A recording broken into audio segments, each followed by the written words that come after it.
स्वागत है आपका क्राफ्टी एंड डिलीशियस में। आज हम चर्चा करेंगे हल षष्ठी व्रत विधि के बारे में। हल षष्ठी कैसे मनाई जाती है?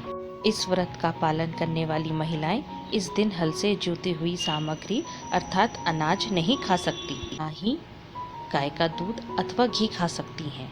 उस दिन उन्हें केवल वृक्ष पर लगे खाद्य पदार्थ खाने की अनुमति होती है। हर छठ की पूजा सामग्री कृपया करके नोट करें। पहला, भैंस का दूध, घी, दही, गोबर। दूसरा, महुए का फल, फूल एवं पत्ते।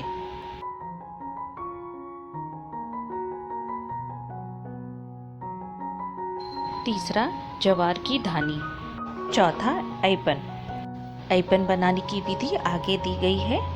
पांचवा, कुलवे यानी छोटे से मिट्टी के कुल्हड़। छठा, देवली छेवली, बांस और महुए के पत्ते से बना होता है ये।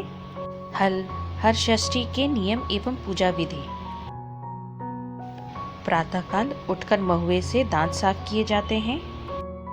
इस दिन बिना हल से जुते खाद्य पदार्थ खाए जाते हैं।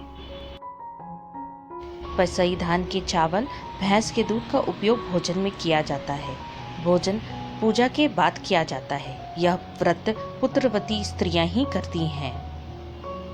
इस व्रत की पूजा हेतु भैंस के गोबर से पूजा घर में घर की दीवार पर हर छठ माता का चित्र बनाया जाता है। ऐपन तैयार किया जाता है, उससे चित्र का श्रृंगार किया जाता है। ऐपन बनाने की विधि।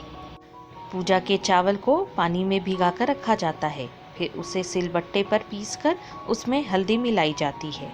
एक लेप की तरह घोल तैयार होता है, उसे ऐपन कहते हैं। इस चित्र में हल, सप्तऋषि, पशु, किसान, मान्यता अनुसार कई चित्र बनाए जाते हैं। कई परिवार केवल हाथों के छापे बनाकर उनकी पूजा करते हैं। हाथों में ऐपन लगाकर उसके छापे दीवार पर बनाकर उनकी पूजा की जाती है।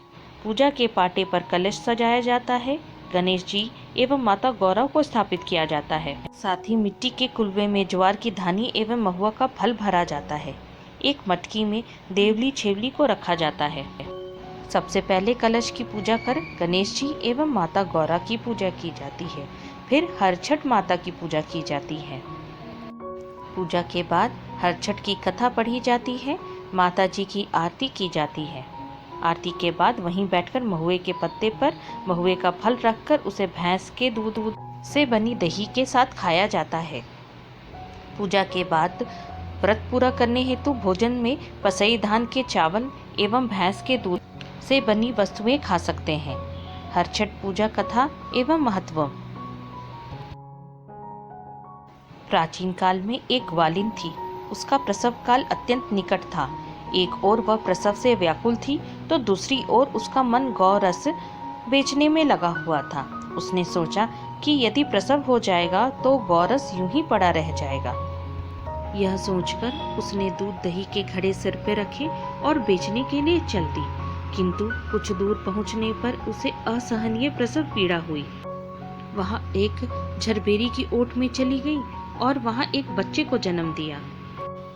वह बच्चे को वहीं छोड़कर पास के गांव में दूध दही बेचने चली गई। संयोग से उस दिन हर षष्ठी थी। गाय भैंस के मिश्रित दूध को केवल भैंस का दूध बताकर उसने सीधे साधे गांव वालों में बेच दिया। उधर जिस झरबेरी के नीचे उसने बच्चा को छोड़ा था, उसके समीप ही एक खेत में किसान हल जोत रहा था। अचानक उसके बैल भड़क उठे और हल का फल शरीर में घुसने से वह बालक मर गया। इस घटना से किसान बहुत दुखी हुआ, फिर भी उसने हिम्मत और धैर्य से काम लिया। उसने झरबेरी के कांटों से ही बच्चे के चीरे हुए पेट में टांके लगाए और उसे वहीं छोड़कर चला गया। कुछ देर बाद ग्वालिन दूध बेचकर वहां पहुंची। बच्चे की ऐसी दशा देखकर उसे समझते देर न लगी कि यह सब उसके पाप की सजा है। वह सोचने लगी कि यदि मैंने झूठ बोलकर गाय का दूध न बेचा होता और गांव की स्त्रियों का धर्म भ्रष्ट न किया होता तो मेरे बच्चे की यह दशा नहीं होती। अतः मुझे लौटकर सब बातें गांव वालों को बताकर प्रायश्चित करना चाहिए। ऐसा निश्चय कर वह उस गांव में पहुंची जहां उसने दूध दही बेचा था।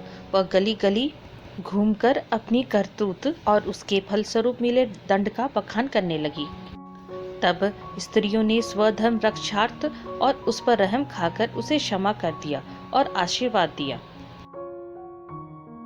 बहुत सी स्त्रियों द्वारा आशीर्वाद लेकर जब वह पुनः झबेरी के नीचे पहुंची तो यह देखकर आश्चर्यचकित रह गई कि वह उसका पुत्र जीवित अवस्था में पड़ा है। तभी उसने स्वार्थ के लिए झूठ बोलने को ब्रह्म हत्या के समान समझा और कभी झूठ न बोलने का प्रण कर लिया।